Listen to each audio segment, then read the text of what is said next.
Thank you. जनाब जियाउर रहमान साहब।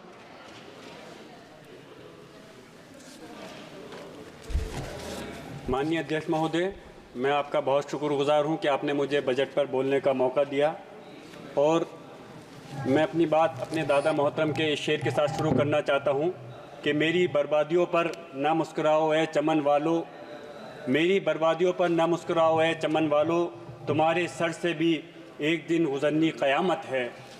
मैं आप लोगों से कहना चाहूँगा जो आज बजट का ढिंढोरा पीट रहे हैं कि ये बजट बहुत बड़ा बजट है और आम जनता के लिए बजट है, ये आम जनता के को बचाने के लिए बजट नहीं बल्कि ये बजट सरकार को बचाने वाला बजट है।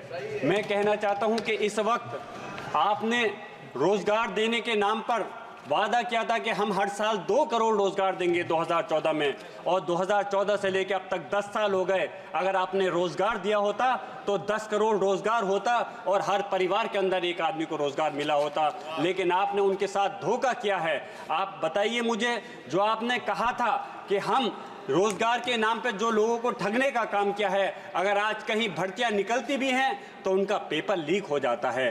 कितने लोग युवा हमारे किस उम्मीद के साथ पढ़ने के बाद पेपर को देते हैं, लेकिन उसके बाद मालूम चलता है कि पेपर लीक हो गया और उनकी उम्मीदें सिर्फ धराशायी हो जाती हैं। आज किसानों के मुद्दे की बात करें, कहा था कि हम उनकी आमदनी को दुगना कर देंगे। आमदनी दुगनी करने की तो दूर की बात है, आपने उनके साथ जो हमारे किसान 1 साल तक एक दिल्ली के बॉर्डर पर तड़पते रहे, हमारे इस देश के प्रधानमंत्री ने उनकी सहायता नहीं की, उनकी सुनवाई नहीं की और 700 से ज़्यादा किसान शहीद हो गए। हमारे पास में किसान समिति के लोग आए थे, उन्होंने मांग की है कि उन सारे परिवार को या तो 1-1 करोड़ मुआवजा मिलना चाहिए या फिर सरकारी नौकरी मिलनी चाहिए। आप उद्योगपतियों के कर्जे तो 16 लाख करोड़ रुपए माफ़ करने के लिए आपके पास पैसा है, लेकिन जो किसान हैं इस देश की रीढ़ की हड्डी हैं, आज आप उन किसानों का पैसा माफ़ नहीं कर रहे। हमें शर्म आती है। मैं पूछना चाहता हूं आप लोगों से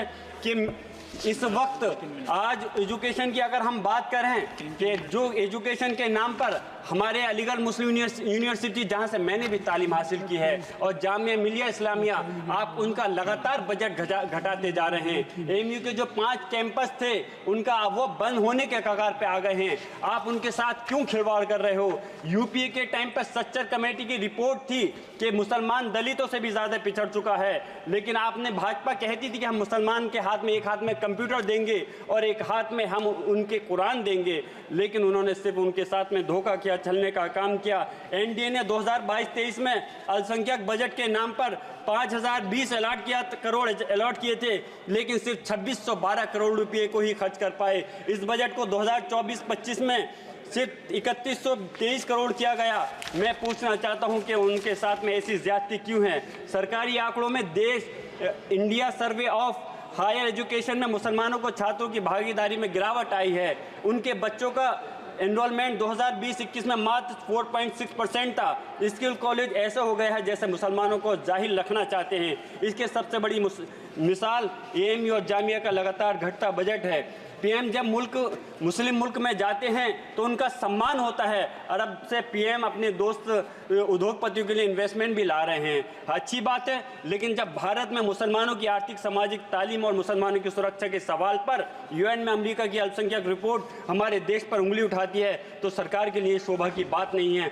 आखिर उसके बाद भी मॉब लिंचिंग, बुलडोजर चलाकर मुसलमानों के मकान गिराकर खुद भाजपा सरकार क्या देना चाहती है? अलीगढ़ मुस्लिम यूनिवर्सिटी के लिए मैं बस अपनी बात को ख़त्म कर रहा हूँ। माननीय अध्यक्ष महोदय, अलीगढ़ में हमारे माननीय अध्यक्ष राष्ट्रीय अखिलेश यादव जी ने एक डेलीगेशन बना करके भेजा था और उसमें मैं गया था जहाँ पे मॉब लिंचिंग हो गई, और उनके अफसोस की बात यह है कि मॉब लिंचिंग होने के बाद कि फिर वहाँ के भारतीय जनता पार्टी के लोग उनके जिन्होंने मॉब लिंचिंग की है उनको बचाने का काम करते हैं। हम बुलडोज़र चला देते हैं।